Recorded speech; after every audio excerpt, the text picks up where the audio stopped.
Glidden had her pass deflected, but it comes to Whitmore, and she scores. Back down inside, Whitmore, 2 more. Long rebound, though, grabbed by Sophie Glidden for Bramante, who scores. Or off the dribble, face the basket. And right down the other end, Maddie Loader answers with Glidden driving and scores. And down the other end, the Skyhawks come right down and answer. Bramante open for a 3-ball and ties the game. Now Loader turns and ties the game once again. Now Loader back down inside. Nice look, and there's 2 for Colleen McCullough, her second bucket of the day.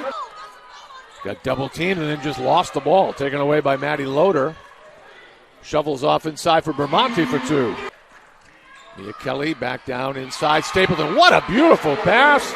Tic-tac-toe. Melissa Whitmore's got 6. Boy, did they move the ball well on that exchange. And this guy straight away. Whitmore hits the 3-ball. Inside, a scoop is up and good for Sophie Glidden. Won't get it. Fought for on the baseline. Oh, that's a good play. As always, Sophie Glidden down to the deck.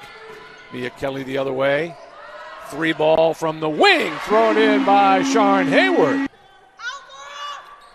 Quick release and 2 more for Sophie Glidden. Now Loader back down inside. Nice look from Loader. More fires.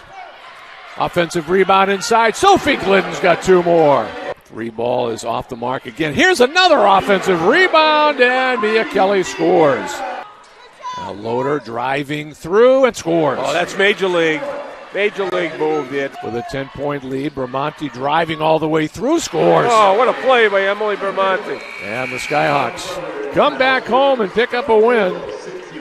Final score, Stonehill 61, Central Connecticut State 50. Hi, Maddie. Hi. Congratulations. Thank you very much. It was a very balanced scoring group tonight. You had 11 points and 6 assists. Wow. What's your part of the game that you brought to Stonehill that has improved over this year? My 3-point shooting has improved a lot. I didn't necessarily show it today, but I think that's something that's really improved, and also my ability to pass and share the ball. I think we see that with our assists. We have a great assisting team. We just assist on a lot of our makes, and it's something we really pride ourselves on. We talked about that during the game, about how especially it seemed in that first half, you guys moved the ball so well. Maybe it slowed up a little bit in the fourth quarter, but even through the first 3 quarters, a lot of assists.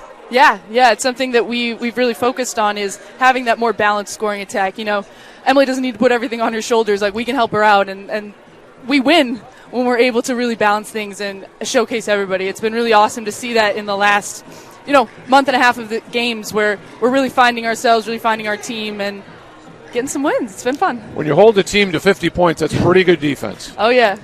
How much of your time in practice film is on just working to be a better defensive team? So, funny you ask, because of the last game that we played, we only watched defensive clips. So all of our time is really spent on that defensive aspect, because we know defense wins games. And when we're able to do the things that we can do on defense, those help rotations, kind of getting tips and deflections, blowing things up on the other team, we do really well, and that's something that we really work hard on in practice. What brought you to Stonehill? Oh, man, the team. It's so fun to play with these guys. I think you can see it out there. Like, we're just all smiles. I'm dropping it down to Emily. You're throwing these cross-court passes to Sharon where she's knocking them down. Like, it's so fun to be here. It's so fun to play at Stonehill. And it's been a blast watching, and we still got 2 more. No more bus rides this year. That can't be breaking your heart. No, not at all. I know. Breaking my heart for 2 more games, but yeah. Yes. It's been fun. Yes, it's been fun to watch. So fun. Congratulations. Thank you so much for coming over. Appreciate it.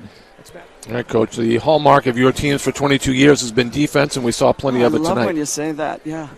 It was just so good.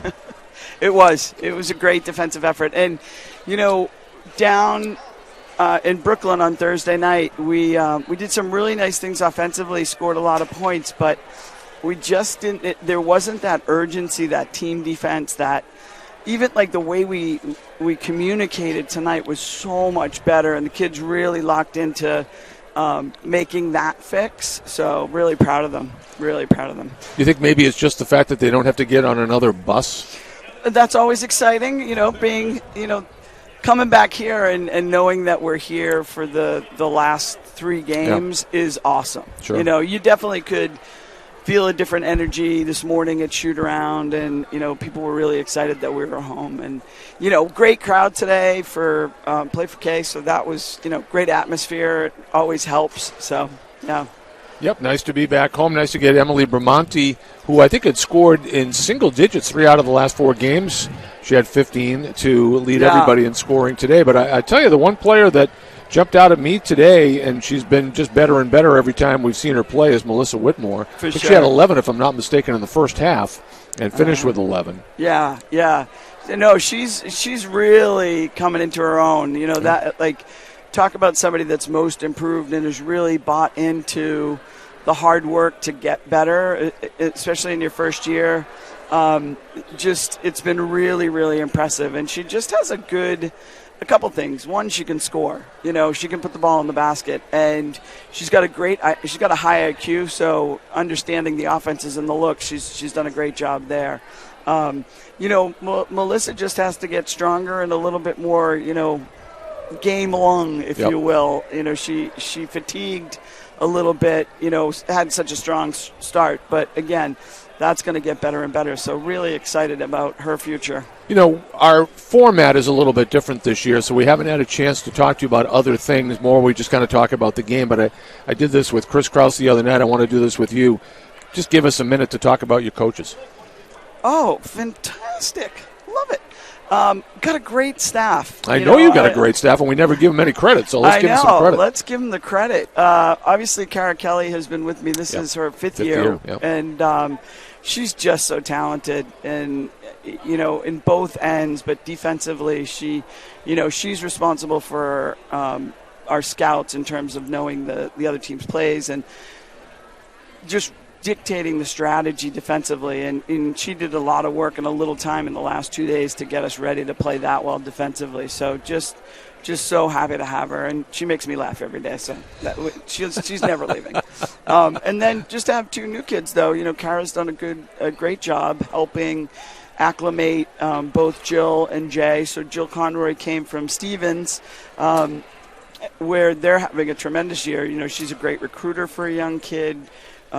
They've done well as a program, and I knew her through Catherine Cassidy, who was our former assistant, and I tried to get her to come up a year ago, but her loyalty down at Stevens, she wanted to stay, which I loved, and fortunately a year later she was willing to make that jump, and she's a really, really talented young coach, and familiar with the Stonehill program, because unfortunately, as she would tell you, we ended her college career. She played at Holy Family. Oh. And that year we were down at Adelphi.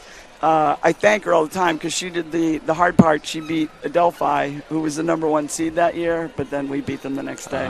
Yeah. So glad she still likes us. And then Jay Fletcher is, again, brand new, a phenomenal addition. Just great energy to her, really great passion about not only this profession, but, you know, really working with young kids. So she's been a great addition. Both of them have, in terms of just giving us new looks and new input. And, you know, for me, having been here forever and ever and ever, it's really nice to have some new voices. It's nice to know that you're not going anywhere. You got 2 more games to go. Sure. Next Thursday is, I believe, Wagner. You're hosting here. Yep. And then FDU to close things out.